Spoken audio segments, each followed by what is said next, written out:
کە چاوی هەڵبڕێ بۆ من دڵ و جانم دەکا لەرزە. بە خوێنم پەنجەکەی سوور کرد، وتی بۆ جەژنەکەم فەرزە. وتی عاشق بەوە بولبول بڕۆ خوێنە ئەم دەرزە. بە خۆشی مردنم شادم لە خۆشیدا سرم بەرزە. بە نیگای شێت و سەرسام بووم یەدی بەیزای موسایە. وەرە تۆ پێم بدە وەعدێ کە وەک توڕەی شەهەنشایە. عەجەب ماوەمە تۆ دڵبەر کە هیچ ڕەحمت بە من نایە. وتی وسکت بە ئەی مسکین بڕۆ لەم ناوە هەی هەرزە. بەبێ تۆ بێخەوم قوربان خۆراکم هەر وەکو ژەهرە. لە دەریای خەم نقم بوومە شەپۆلی هەر وەکو بەحرە. بەناهەق بمکوژێ خۆشە لە بۆ من جێگەی فەخرە. بەزام و بەرگی خوێناویم لە ڕووی مەحشەر سرم بەرزە. دەبا خاک خەم بەسەر خۆمە لە من هەڵسا خۆقینی. دیارە بولبولی ژۆک من دەبەستێ شیوەن و شینی. وتم بۆچی بەناهەق تۆ خەریکی ڕۆحم دەردێنی. وتی داوای شەهادەت کە دەبێ ئاوا بێ بەو تەرزە. دەم خۆش کاک حەمیدگیان. زۆر سوپاس. دەست خۆش کاک هەرێمگیان. ئازیزانی قەلەندەرخانە سڵاو، خۆشحاڵین لە دیمانەیەکی نوێی قەلەندەرخانە لەم سروشتە جوانەی کوردستان لەگەڵ هاوکارم کاک حەمیدبانی پێتان شادەبینەوە. ئەمڕۆ باس لە شاعیرێکی نەناسراوی دڵتەڕی دەڤەری گەرمیانەکەین، ئەویش مەلا نەجمەدین بێبەشە. زۆر بەڕێز مامۆستا ستارجەباری میوانمانە. بەخێر بێ مامۆستاگیان. بەخێر هاتی مامۆستا. خێران بن. سپاس بۆ ئێوە، سپاس بۆ ئەم ستافی ئەم بەرنامە جوانە کە ئەم بەرنامەی بەڕاستی توانوێتی کەلێنێکی باش لە مێژووی ئەدەبی کوردی پڕکاتەوە، خزمەتێکی باش بە کللتوری ئەدەبی کوردی وشەی پیرۆزی کوردی بکات. و زۆر سپاس بۆ ئەو ستافە جوانی پشتی کامیراوە کە بەڕاستی ماندووە بن. سپاس بۆ کەناڵە بەڕێزەکەتان. سپاس بۆ ئامادەبوونت. زۆر سپاسی کاک هەرێمی شەکەم کە بە ئامێری فلوت ئەمڕۆ هاوکارمانە. بەخێر هاتی کاکەریم. بێگومان لەگەڵ هاوکارم کاک حەمید. زۆر سپاس. مامۆستاگیان دەکرێت بێبەش بە ئێمە و بە بینەرانی قەلەندەرخانە بناسیێنیت. لە بە خۆشحاڵیەوە مەلا نەجمەدینی بێبەش ناوی تەواوی نەجمەدین کوڕی شێخ عەلی کوڕی شێخ ئیسماعیل کوڕی شێخ حەمزەیە لە بنەماڵەی ساداتی بەرزنجەیە لە ساڵی 1950 لە ئاوایی فەقێ میرزا لە دەڤەری شوان سەر بە پارێزگای کەرکووک لە دایک بووە لە بنەماڵەیەکی ئاین پەروەر و باوکی مامۆستای ئاینی بووە، مامۆستای گوندەکە بووە. ساڵی 1920 کە تەمێنی بێتە 6 ساڵی دەچێتە بەر خوێندنی حوزرە لە لای باوکی، لەوێ فێری خوێندن و نووسین و قورئان ختم دەکات تا تەمەنی 10 ساڵی. لە ساڵی 1925 بەداخەوە باوکی ئەمریخوا دەکات. دوای ئەوە با مامی شێخ ئەمین ئیسماعیل دێ بە دوایە کە دانیشتووی ناوچەی دەڤەری شارباژێڕە دێ ئەیباتە لای خۆی ئەو ئیتر خۆی بەخێوی دەکات. لە ساڵی ئەم تەبەن مەلا نەجمەدینی بێبەش لە خوێندن ناوەستێ، دەرچەند لە ماڵی باوکی نامێنێ باوکی نامێنێ بەردەوامی بێ. ساڵی 1935 دەچێتە خزمەتی مەلا قادر لە گوندی چنگیان، لەوێ درێژە بە خوێندن دەدات، لەوێ تەبەن وانە ئاینەکانە خوێنێت تا ساڵی 1938 بە مەبەستی فێربوون و پەرەپێدانی زانستی خۆی زیاتر دەچێتە گوندی تلیان لەسەر بەدەڤەری ناحیە ئاغجەلەر، لەوێ لە لای مەلا محەممەدی تلیانی لەوێش کتێبی چەند کتێبێکی ئاینی و چەند بڵێن قوتابخانەیەکی ئاینی ئەو کتێبانی کە سەربەت قوتابخانە جۆرە ئاینەکانن لەوێش فێر دەبێت.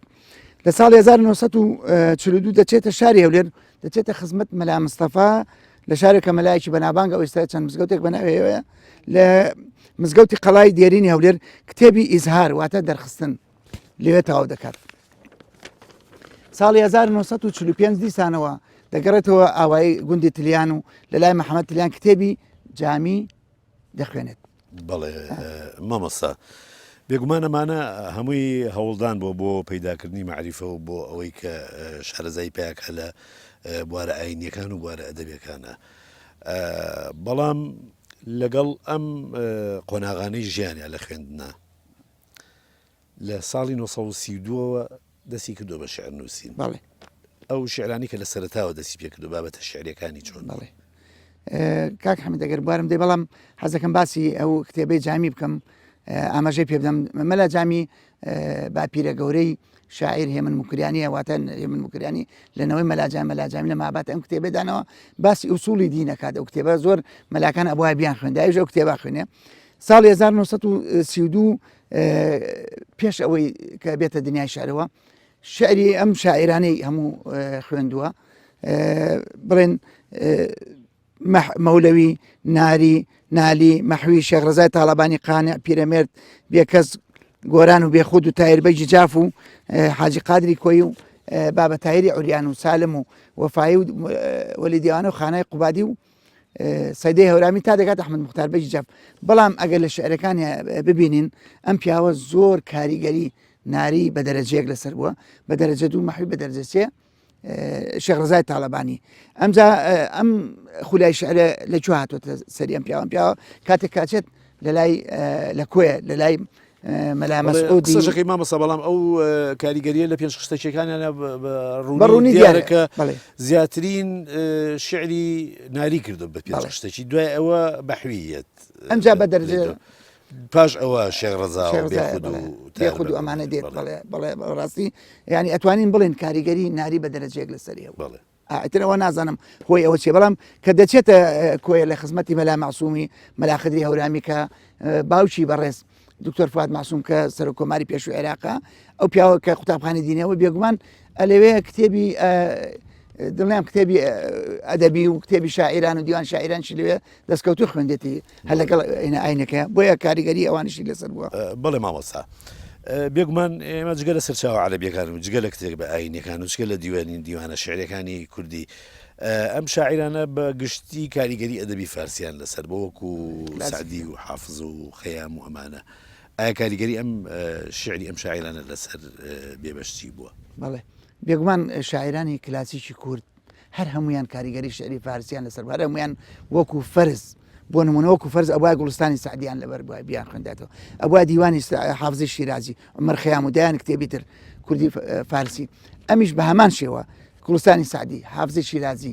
عومەر خەیام ئەمانەی هەموو لەبەر بووە کاریگەر لەسەر بووە جا لەوەش شاعیرانی کوردی بڵێن پارچەکان تری کوردستانیش ئەگەر دەستی کەوت بێت بواچێت چونکە لە شعرەکان دیارە کاریگەری هەبووە خوێندێتی وەکو ئەحمەد خانی با بڵێن مەلای جزیری ئەمانی هەموو کاریگەری لەسەر بووە بێگومان ئەممان کە وەکو حوجرە وەکو خوێندنە ئاینەکان خوێنویانە گەلێک لەو سەرچاوانی کە خوێنویانە وەکو سەرف و نەحو وەکو عاملی جورجانی وەکو ئەو ئەدەبی عەرەبی یعنی ئەمە کاریگەری ئەدەبی عەرەبیش لەسەر ئەم شاعیرانە هەبووە بێگومان لەسەر ئەوەی کە چکە عەرەبیزانێکی زۆر شارەزابوون هەمویان زۆر دروستە کاریگەری ئەدەبی عەرەبی دوای فارسی بەڕاستی بە تەواوەتی لەسەری هەبووە و عەرەبیزانێکی زۆر چاک بووە چونکە توانێتی ئەمە بوردەت المەدیحی وەرجێڕاتە سەر زمانی کوردی کە بوردەت المەدیح بە عەرەبێکی زۆر قورس نووسراوە وهمە نەزان بوردەت المەدیحە بەناوبانگە و دڵنیام ئەم بوردەت المەدیحەی کە محەممەد ئەمین عەسری کات خۆی لە پەنجاکان لە شاری کرد چاپی کردووە هین مەلا نەجمەدینی بێبەش بووە چونکە محەممەد ئەمین عەسری هەر پەنجا کتێبەکەی بەداخەوە ناوی وەرجێڕەکان لەسەر نەنووسیوە خۆ کتێبانە زۆری مەلا جەمیل ڕۆژبیانی مەلا شێخ سەلامی مەلا سەلام عەبدولسەلامی حەیدەری مەلا محەممەد سەلیمی حەوێزی ئەمانە بۆیان وەرجێڕاوە خۆی نەکردووە بەڵام بەداخەوە هیچ کام لەوانە ناویان لەسەر ئەو کتێبانە بۆ بوردەت مەدیحیش کە چاپی کردووە بە کوردی جوانە دڵنیامین مەلا نەجمەدینی بێبەشە و ڕەنگە لە دو ڕۆژ شار ساغ بێتەوە بەڵێ مامۆستا جانگەر خەندەخان شعرێکمان بۆ بخوێنێتەوە بە خۆشحاڵیەوە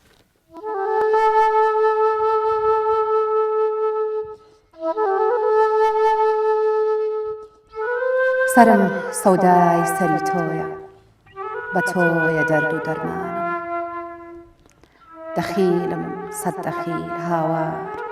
لە تاوە دەست بەدامانم وەکو مەجنونە ئەحواڵم کە سوتاوە پەڕ و باڵم بە کۆم و کوڕی پشتم وەکو بێژەنگ و گۆچانم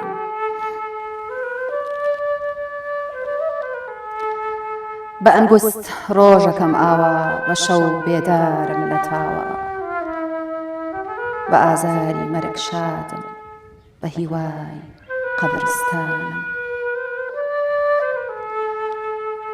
هەتا یادت لە دڵما بێ ئیتر باکەم بە هیچ نایە لە تاوی دەردی بێ ئارام کەوا من دڵ پەرێشانم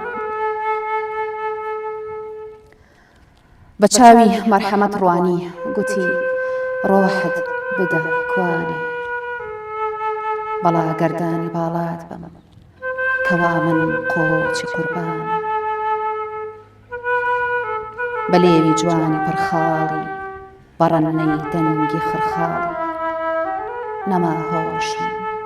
نەما هەستم هەموو کاتێ پەرێشانم بە نیگای چاوی عەیاری دەبینێ جەرگە بڕژاوە دڵ و جانم لە حەسرەتدا بەجارێ پاکی سوتاوە کە بێبەش مات و داماوە لە ناو ئەم گێژ و لافاوە بەڵێ کوژراوی چاوی تۆ کە من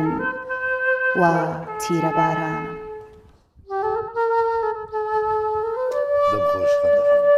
زۆر سپاس دەست خۆش کاکەریم مامۆستاجان باسی بوردەت المەدیحمان کرد بوردەت المەدیح یەکێکە لە قەسیدە زۆر دوور درێژەکانی ناو ئەدەبی عەرەبی کە ئەم دیارە مەبەستی ئەو قەسیدەی بووسەیریە کە بوردەت المەدیح وتم لەوانەیە هەندێک لە بینەران نەزانن بوردەت المەدیح چییە بوردەت المەدیح دیارە لە ستایشی پێغەمبەرە بەڵێ زۆر کەس کردیان زۆریشمان بیستومانەکە لە مەولو لە ئینەکانە ئێڵێن ئەم شعری مەولایە سەلی وەسەلی دائیماً ئەبەدا ئەوە بوردەت المەدیح بەڵێ بوردەت المەدیحە جگەلەوە لە بوردەت المەدیح داستانی شعری هەیە بەڵێ بێبەش بەڵێ داستانی شعری هەیە و لەو داستانە شعریە باسی ئەتوانین بڵێن مێژووی هەندێک دیاردەی کۆمەڵایەتی تۆمار کردو لەو داستانانە بۆ نمونە باسی لادیەکە باسی مام قادرەکە باسی سۆفی فلانەکات لە سێ داستانەکەیە زۆر جوان دایڕشت ئەو داستانە چەند داستانە لێرە لە دیوانەکە بزەم سێ داستان کۆکراتەوە ڕەنگە ئەهناسی و بەهناسی بەڵێ بەڵێ ینی زۆر توانێتی لە ڕێ ئەم داستانەوە بەشێک لە مێژووی لادێ مێژووی ئەو کاتێک تیاژیاوە تۆماری کردووە و زۆر شعرەکانشی ئاماژە بە مێژووەکەن بۆ نمونە شعری هەیە باسی دوای نسکۆی شۆڕشی ئەیلوول دەکات باسی هەندێک کوردی خۆفرۆشەکات باسەکات و شەندێک شعریش هەیە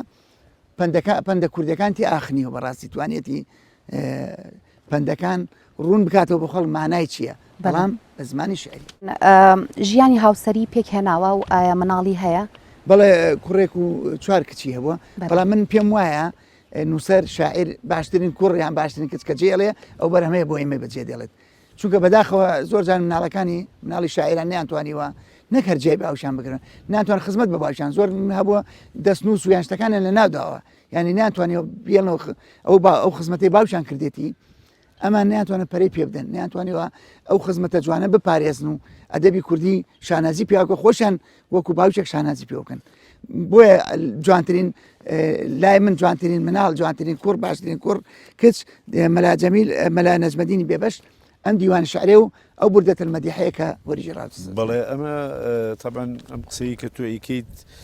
دیارە هەر لەو شعری نالیە چێ ئاڵێ شعرەکانم کە جگەر گۆشی منندا لە دەرن دڵی نالی چڕاقە دەتخەمی فرزەندینیە کەواتە شعرەکانیان وەکو مناڵەکانیان وان یعنی ئەوەی کە بەجیان هێشتۆ بۆ ئێمە لەوانەیە مناڵەکانیان هیچ نەیانتوانی بێ هیچ شتێک پێشکەش بە ئێمە بکەن لە دوای ئەو یان دیار بن ئەوەی کە بەجی هێشتۆ بۆ ئێمە کاک حەمید من بۆ خۆمان ڕەنگە هەموو نووسەرێکی شوا بێت کاتێک کە کتێبێک چاپەکرێت وازرانی ڕۆڵی جگەرگۆشێکە لە دایکە بێت ڕاستی ینی شانازی پێوەکەی چونکە بۆ ئەمە چەندێک بە مناڵی خۆتەوە ماندووە بی بەڕاستی نووسەر و شاعریش بۆ بەرهەمە ماندووە بگرە زیاتریش چونکە هزر و بیر و هۆشی لا ئەوەیە و پێی خۆشە ئەویش وەکو جگەرگۆشەکانی خۆی سێرەکە بۆیە من داواکارم لێرەوە لەم بەرنامەی بەڕێستانەوە مناڵانی شاعرە مناڵی نووسەران بەرهەمەکانی باوچان نەفەوتێنن بە بێهەمەتی نەزانن بەڕاستی گرنگە هیچ فەرقینی لای باوچان لەگەڵ مناڵەکانی ڕیزی کردووە کابراگەگەر 5 کتێبی هەبێ 2 کوڕشێبێ ئەو دەڵێ من 7 کوڕم هەیە لەبەرەوە ئەو 5 کتێبش بەڵان 7 کوڕ کچم هەیە ئەو 5 کتێبش کوڕ کچە بوو بێگومان مامۆستاگیان مێژووی شعر و ئەدەبیات لە دەڤەری کەرکووک و گەرمیان ئەگەڕێتەوە بۆ چ سەردەمێک ئەم پرسیارە زۆر باش بوو کردت خەندەخان تا ئێستا ئەوەی دۆزرا بێتەوە مێژووی ئەدەبیات و شعری کوردی لە دەڤەری کەرکووک و گەرمیان دەگەڕێتەوە بۆ 1000 ساڵ لەمە پێش ئەویش شاعیر ئەحمەد شاعیر بخۆی ناوبانجی خان ئەحمەد کەرکووکی پێڵن لە کەرکووک و سدیق بۆرەکەی لە مێژووی وێژەی کوردیدا بە پیر ئەحمەد کەرکووکی ناوی هێناوە ئەم شاعرە خۆی ناوی ئەحمەدە کوڕی میربە کوڕی ئیبراهیمە یەکێکە لە پیرەکانی یارسانەکان پیاوێکی زۆر پیرۆزە و لە کەرکووک بە ئیمام ئەحمەد و ئارامگەکەی لە گەڕێکی موسەڵایە خەڵک زیارەتی مامەسا هەردەوێڵ کاکەیش لەبارەوە بەڵێ لە کتێبەکە مامەسا هەردەوێڵ کاکەیش ناوی هێناوەوە نەزار محەممەد سابیریش لە مێژوو شاعرانی کەرکووک ناوێناوە بەڵام بەداخەوە ئەم پیاوە تاسێک شعریمان دەستکەوتو ئەگەر شعرەکان تر وایە باشتر بوو و گرنگجی ئەم شاعری لەوەیە بە زمانێک شعری نووسیوە ئێستا بێ پێڵن زمانی ستانداری کوردی یان ئەو تا زمانی ئەو کاتە ئەوە ستانداری کوردی بووە یان ئەو تا ئەم پیاوە زۆر شارەزا بووە لە هەموو شێوەزارەکانی هەر 4 پارچەی کوردستان بۆ نمونە ئەگەر ڕێم بدەن حەزەکەم 2 کۆپەلەی بخوێنمەوە لە شعرەکە ئەڵێ ئەس ئەحمەدی زێڕنبەرم ئەس ئەو دوڕەی ناوگەوهرم ئەرز و سەمایە لەنگەرم لە ڕۆژی حەساو ئەس لە دەرم ئەمە لێرە بەڵام لە کۆپەلەی لە کۆپەرێت تریانە ئەڵێ ئەس ئەحمەدی ئاو تەشارم لە ناوی دوڕ گەوهربارم لە هەفتەمین ناوی یارم ڕۆژی حەساو ئەس دیارم کە ئەڵێ ئەس ئەحمەدی ئاوتەشارم مەبەستی ئاوتەشار کانیەکە لە ڕۆژەڵاتی شارۆچکەی نەوسود نزیک پاوە ئاوێکی زۆر پیرۆز و سازگارە یارسانەکان بۆ تەبەڕووک ئەچن ئەو ئاوە دێن بەکاری دێن وی دێنە نەخۆشەکانن و لەم دوایش چەند زانایەکی بیانی کە ئەو ئاوە چونتە دیار ئەو ئاوە و نمونیان لەو ئاوە بردووە بۆ تاقیەکان تاقییان کردوەوە دەرکەوتووە ئەم ئاوە تەندروستترین و پاکترین ئاوە تقریبان لە ناوچەکەی بەڵێ مامۆستاگیان بۆ بەرچاوڕوونی بینەرانمان چەند شاعیرێکی تریش بە نازناوی بێبەش هەن ئەو شاعرانەی تر کێن ئەوەی ڕاستی بە من ناوی دوانیان ترەزانم وەک مەلا مەسعودی بێبەش کە لە دەبەری هەولێرە و عەلی بێبەشیش کە لە هەڵەبجەیە وابزانم شاعری تریشەی بێبەش شاعرێکی تریشێ بێبەش پیرۆتی بەڵێ بێبەش ئەمانە لە کلاسیکە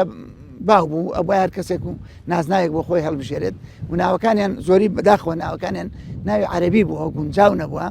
مثلا بیوتە نەجمەدین کام نەجم چکە ئێمە نەجمەدینی تریشمانەیە شاعر نەجمەدینی سابری هەبووە ئەمش دیارە ئاگادار بوونە دیارە ڕەنگە ڕەفیقیش بوێتن لەگە سابریات دیارە هاوچەرخی یەکتری بوونە بۆیە ئەم کە ئەو سابری هەڵبژاردووە ئەمیش بێبەشی هەڵبژاردووە ئیتر بێبەش ئیتر نازانم بێبەش لە چی ڕەنگە هەروە ناوێکەوەڵی بژارد بێ چونکە کوڕکوچی هەیە و وەزعشی باش بووە بەڵام دیار ئیتر وەکو نازنایەک بۆ خۆی بەڵێ مامۆستاگیان پێمان خۆشە ئەگەر کاک حەمید بە هاوکاری کاک هەرێم شاعرێکی ترمان پێشکەشکەن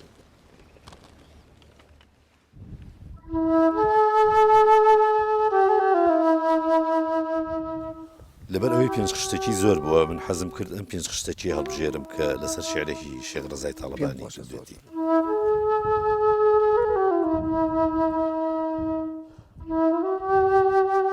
بێشک لە ڕۆژی قیامەت وەک ڕۆژی ڕووناچی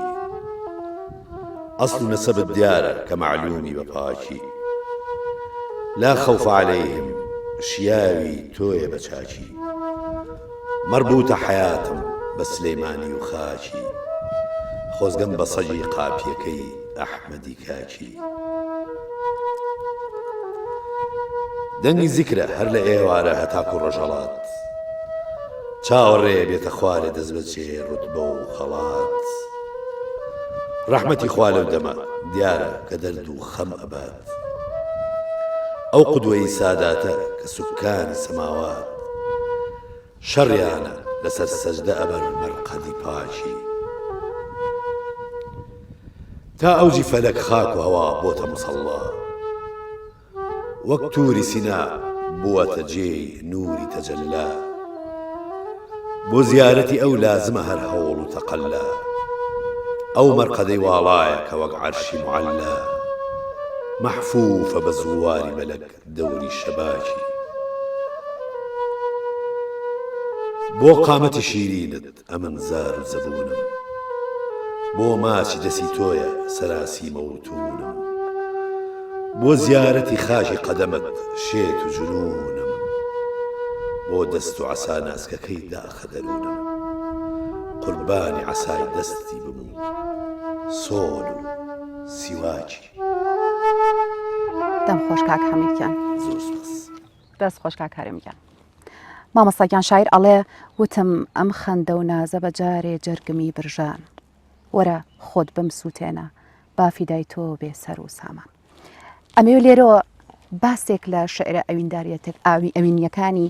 بێبەش بکەین تایبەتمەندێتی شعرێک ئەوینیەکانی چییە و جیاوازی چی بۆ لەگەڵ شاعرانی هاوچەرخی خۆی ئەم جیاوازی بێبەش ئەوەیە ئەویندارەکان زیاتر توانێتی زیاتر لەوانتر بەڕوونتر باڵێن باسی عشق بکە بێوەرتر بووە زیاتر بە بیێران باسی عشقا باسی ئەوەی سووتانی عشقەکە باسی با بڵێن بنەماکانی عشقا لە شعرەکانی بەڕوونی دیارە و شتی نەشاردێتەوە یعنی بۆیە کە باسی عشقەکە زۆر بێرانە توانێتی باسیکە و شەرمی نەکرد و نەیشاردێتەوە هەرچەندە خۆی مەلا بووە ئێمە شاعر هەیە شاعری کلاسیکیمان هەیە لەبەر ئەوەی مەلا بووە نەیوێراوە بەڕوونی باسی عشقەکەوێ لە کۆتایی شعرەکانیدا ئاماژەی بە شتێکی ئاینی کردو کە گوای ئەمە بۆ پێغەمبەری نووسێ بۆ مەدینیان بۆ مەکەی نووسێ بەڵام نەخێر ئەم پیاوە زۆر بەڕوونی یعنی ئەمەی جنەبە باسیەکەی کە ئەوە مەسەرەن عشقی حەقیقی و عشقی مەجازیە کە باسەکرێ کەمیان توانیویانە ئاوا بەڕوونی لەسەر عشقی مەجازی قسە بکەڵێ یعنی زیاتر کە شتێکیان تۆ غەزەلێکیان تۆ توانیم بەسمان عشقی حەقیقی نەک مەجازی بۆ ئەوەی خۆیان لایەن ئەم مەجازیە و ئەم ژوەگەوانتر هەر خۆ مەلاش بووە مەلای دێبوو لە دوایە لە کۆتایە لە دەی مامڕەشی سەرمەنا و چێشوان ئەبێت بە مەلا دوایی چەندەیەکی ترشەگەڕێ بۆ مەلا قورسە باسی عاشق باسی شعر ینی شعر هەر قورس بۆ باسی شعر بکە لەو ناوچانە بەتایبەتی بەڵام ئەم هاتووە زۆر بیێرانە باسی عشقی خۆی کات مەجازیشە و هیچ شەرمیشی نەکردووە و بەلای ئاینیشان نەبردووە و نەیشی وتو ئەمە بۆ ینی بڵێن ئینکاری نەکردووە زۆر بەڕاشکاوانە باسی خۆشەویستی باشە جگە لەمە بابەتی شعری تری زۆر بوو شعری نیشتیمان پەروەری بەڵێ نیشتمان پەروەری کۆمەڵایجار سۆفیگەری هەندێک شعریە ئامۆژگاری هەجوو شەیە بڵێ شعرێکی هەجووی هەیە کە باسی ئەو کوردە خۆفرۆشانەکە کە دوای نسکۆی ساڵی 1976 کە ئەبن بە مختارەوە هەمووان گشتمان ئەو شتان نازان کە مختارەکان ناوی خەڵکیاندا باسی ئەکات لێرانم پێم خۆشە بەس کۆپەلەی یەکەمی بخوێنمەوە کە بەڕاستی چاک دانەشۆرێت و ڕسوانەکات و باسی ئەوە کات کە ئێمە کورد ئەبێ یەکڕێز بین نابێ لە حساب بۆ دوژمن بکەین نابێ ئەوە خۆمان بە ئاسانی تەسلیم بکەین لە شعرەکەی شعرێکی بەناو حکایەتی ڕێحان خان ساڵی 1970 نووسێتی ئەڵێ با بکەم باسی مختاری تازە هەندێکیان ملهور چەشنی بەرازە کە هەڵبژێران کران بە مختار بۆ جانی خەڵکی دەبنە سەجیهار ئەمە لێرە بەڕوونی دەرێکوێت کە باسی ئەو زەمەنە مێژوویەمان بۆ کات کە کورد چەند ڕۆژگاری ڕەش و بڵێن ناخۆشی بردەسەر بەڵام بەداخەوە لەگەڵ ئەوەی لەوە ناخۆشتر ئەوە بوو کە کوردی خۆمان کە ئەبوون بە پیاوی ڕژێم و یان ئەبوون بە مختارێتر ئەم مختارانە با بڵێن ڕۆڵێکی زۆر زۆر خراپیان ئەبینی لە بەدەستەوەدانی کوردی پاک یان دەستنیشانکردی ئەو ماڵانەی کە کوڕیان پێشمەرگە بوو. مامۆستایان دوا پرسیاری بەرنامەکەمان ئەوە بێ بەڕێستان وەکو کەسێکی شارەزا وەکو کەسێکی نووسەر ڕێنماییتان چییە بۆ ئەو دەستنووسانی کە هەیە پارێزگاری لێ بکرێت کە بۆ ئەوەی ئێمە ژێرخانی ئەدەبیمان پارێزراو بێ بەداخەوە ئێمە زۆر دەستنووسمانەیە زۆر بڵێن بڵێن گەنجینەی ئەدەبی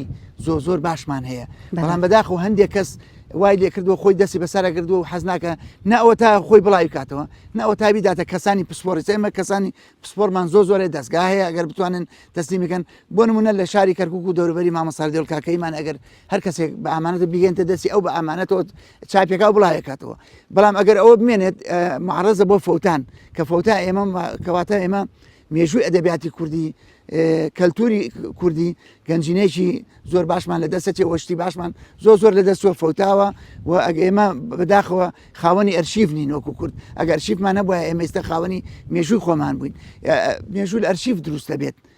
لە دەستنووسەکان دروستە بێت و مامۆستا محەممەد علی خەرداغی ئەڵێ لە 160 دەستنووسەکانی بەغدا هینی کوردن ئەوەی کە لە بەغدا پارێزرابوون بەڵام بەداخۆ ئێمە نەماتوانی پارێزگاری بکە نەماتوانی چاپیان بڵاوکەنەوە بۆیە لێرە و داواکەم لە مناڵانی نووسەران نەوەکانی نووسەران کە ئەو دەستنووسانە ئەگەر بە خۆیان ناتوان بڵاوکەنەوە بە لە شوێنی ترێ ڕایسپێرن و کۆپی بکەن با بە کۆپیەکانی بدەن خۆشەرنی ئەو دەستنووسانە با لای خۆیان هەڵێکی مەڵام کۆپیەکەی بدەنە کەسانی پسپۆر لە بوارە لە دەستگاکان بڵاوی بکەنەوە بۆی ئێمەش مێژووی کوردیش استفادەیان لێ بکەن. زۆر سپاس مامۆستا گیان. خۆشەویستانی قەلەندەرخانە لە کۆتایی ئەڵلقەیەم جارەی قەلەندەرخانە زۆر سپاسی برای نووسەر و توێژەرەوە کاکە ستار جەباریەکەین کە ئامادە بوو و ئەو زانیاریە بە نرخانین داینێ دەربارەی شاعری دەڤەری کەرکووک و گەرمیان نەجمەدین بێبەش مامۆستا دووبارە بەخێر هاتی و زۆر سپاس بۆ ئامادە بوون هەروەها سپاس بۆ برای بەڕێز کاکە هەرێم سەلاح کە بەرنامەکەی ڕازانەوە بە فلوتەکەی هەروەها سپاس بۆ هاوکارم خەندەخان بەشدار بوو لە بەرنامەکە لەگەڵمان خۆشەویستانی قەلەندەرخانە بە شعرێکی بێبەش کۆتایی باڵقی ئەمجاری قەلەندەرخانە هێنین کە لەلایەن خەندەخانەوە پێشکەشتان نەکرێت هەموو کاتێکتان شاد و کامەران بێت.